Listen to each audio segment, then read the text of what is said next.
Bonjour tout le monde, Thomas avec vous. Bienvenue à ce nouvel épisode de Créer son jeu vidéo avec Scratch. On continue notre Open World RPG. Dans le dernier épisode, on avait vu comment ajouter des ennemis à notre monde. Donc, j'avais deux types d'ennemis différents qui se déplaçaient dans deux directions différentes. Sauf qu'ils font pas de dommages à mon joueur quand je le frappe. J'ai la capacité dans mon joueur de faire des dommages. Donc, j'ai une animation de dommages ici avec la capacité de faire des dommages. Maintenant, comment faire pour que mes ennemis fassent du dommage? Une façon très simple de le faire aurait été ici, quand on vérifie la collision après avoir bougé. Vérifier si c'est effectivement un hostile que j'ai touché. Donc, on va faire dupliquer, hostile, le mettre ici, et dire si c'est hostile, on va faire un de dommage. On pourrait l'essayer tout de suite, voir si ça fonctionne, chargement. Et là, si je crée un hostile, je devrais avoir un dommage avec l'animation, mais ça se passe pas. Pourquoi ça se passe pas? C'est en fait, ça se passe pas si je suis immobile. Si je suis immobile, ça marchera pas. Mais si je bouge, là, je vais pouvoir faire du dommage. Et voilà. Donc, ça, c'est parce que mon déplacement, ma collision est juste vérifié si je bouge. Donc là, je peux vérifier mes collisions dans un autre endroit, mais c'est un peu compliqué. Et aussi, ça me limiterait, la limitation la plus importante, ce serait que tous mes ennemis feraient toujours le même type de dégâts puisqu'il n'y a pas de moyen de différencier quel ennemi j'ai ici. Donc, ce que je voudrais, moi, c'est réutiliser ici mon système de dommages, mais que ce soit l'ennemi lui-même qui décide de combien de dommages ça va faire. Donc, certains ennemis vont faire 1, 2, 3, ainsi de suite. Pour ça, il va falloir que je rajoute une nouvelle variable à mon ennemi, que je l'intègre à l'enregistrement. Et la façon dont je vais le fonctionner, c'est que c'est mon ennemi, lui, quand il bouge, va vérifier s'il a touché le joueur. Et s'il a touché le joueur, on va mettre une variable globale, le nombre de dommages que mon ennemi doit faire, et on va envoyer le message. Donc, j'ai déjà le message dommage joueur ici. Et on va s'en servir pour déclencher les dommages. Donc, on va modifier un petit peu la formule ici, mais c'est l'ennemi qui va dire fais tant de dommages et je signale au joueur qu'il est temps d'avoir des dommages. Donc, première chose, pour rajouter des dommages à mes créatures, donc je vais devoir ajouter une variable, puis je vais l'appeler attaque. Donc, c'est l'attaque de mon ennemi. Et quand je crée ma variable ici, je vais la cacher. Maintenant, quand je crée un hostile, je vais pouvoir ajouter mon attaque, comme ça. On va l'ajouter à la liste temporaire que mes clones prennent pour initialiser leur variable. Ici, on va initialiser l'attaque de mon hostile avec la dernière variable de temp. Donc maintenant, j'ai créé un hostile avec une attaque. Mon clone a pris cette attaque-là et a mis sa variable attaque correspondante à son attaque. Et maintenant ici, quand je vais sauvegarder, on va modifier le bloc, on va sauvegarder aussi l'attaque. Et ici, on va passer l'attaque du clone. Il sauvegarde. Et ici, on va simplement ajouter mon attaque en dernier. Et je vais retirer le point d'exclamation, de point virgule supplémentaire qui marque la fin. Donc, juste comme ça, j'ai encore ajouté une autre variable à mes hostiles, déterminer combien d'attaques ils vont faire. Et maintenant, ici, tout ce que j'ai à faire, c'est rajouter un autre OU et dire si tu as touché le joueur, on va vouloir, dans ce cas-là, faire ça aussi, tourner de barre et se déplacer, mais on va vouloir aussi vérifier si c'est effectivement, parmi toutes ces options-là, si c'est le joueur.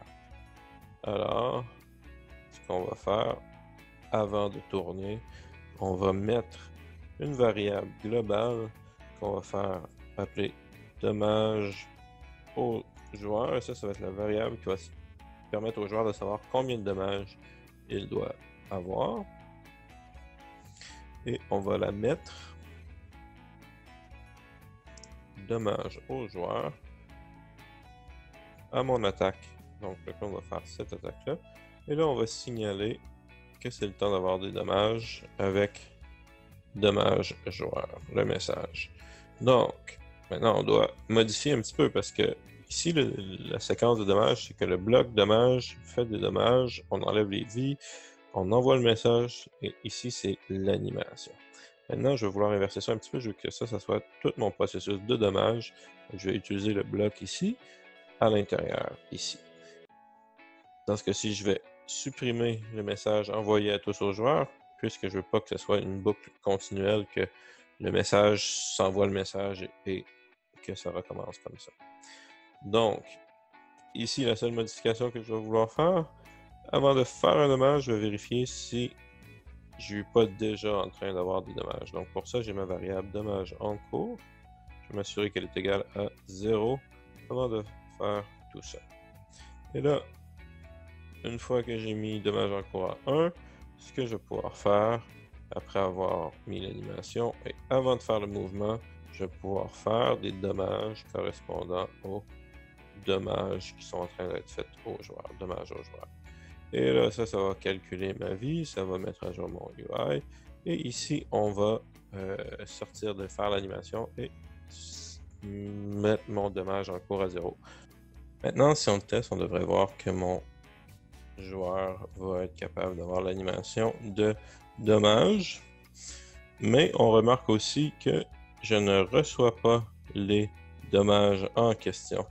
Et que ici, la variable dommage au joueur reste 0. En fait, c'est tout simplement parce que quand je crée mes ennemis, je vais devoir leur donner des dommages. Donc, par exemple, le Beetle va faire 1 de dommages et le crabe va faire 2.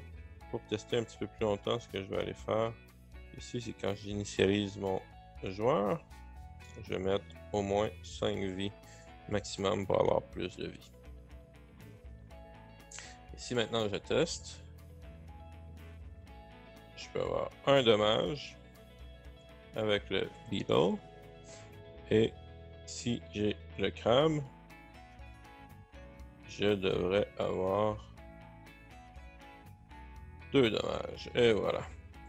Seul problème que j'ai, qui me reste à régler, c'est si je suis face à ça ici et que j'ai mon crabe qui vient, je vais être pris dans une boucle à l'infini comme ça, où mon crabe est en train de bloquer et je suis tout le temps dans une animation puisque mon crabe va constamment m'envoyer le message qui touche au joueur plus qui touche au joueur au costume de dommage. Donc pour régler ça, ce que je vais vouloir faire, c'est que je vais vouloir m'assurer avant de faire des dommages au joueur ici que je ne suis pas déjà en train de faire des dommages. Donc on va y aller et on va dire, je veux vérifier si le dommage en cours de mon joueur est égal à 0.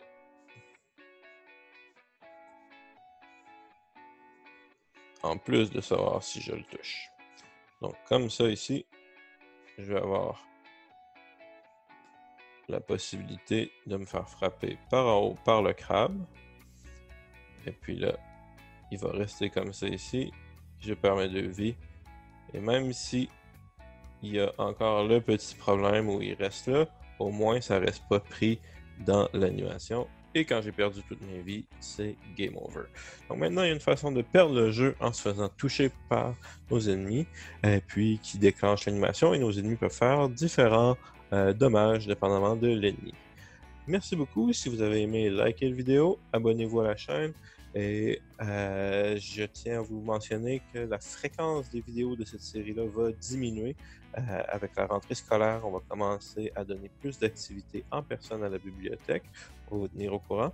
Mais les vidéos de cette série-là vont diminuer en fréquence, probablement devenir mensuelles. Donc, restez à l'affût. Si vous commentez dans la vidéo que vous voulez les voir plus régulièrement, on va les faire plus régulières. En attendant, merci beaucoup et au revoir.